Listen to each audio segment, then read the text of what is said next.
एक दिवस असं झालं की आम्ही राजकमलमध्ये सेटवरती शूटिंग करत होतो आणि ते स्केड्यूल जे होतं ते शेवटचं स्केड्यूल होतं. त्याच्या पहिल्या दिवशीच्या शूटिंगला मी किरणला बोलवलं. किरण वॉज द प्रोड्युसर, किरण शांताराम, आणि बी शांताराम प्रोडक्शन्सचं ते प्रोडक्शन होतं.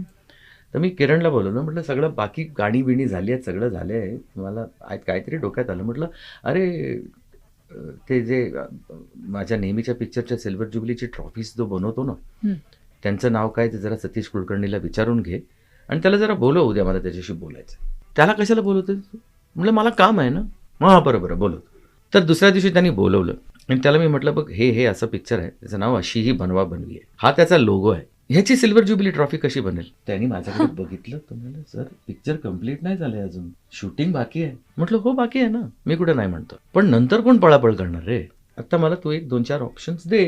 तो बघतच बसला माझ्याकडे, चहा वगैरे पिऊन निघून गेला. तो कदाचित त्याला वाटलं हा वेडा बेडा झालेला आहे म्हणून काहीतरी आहे.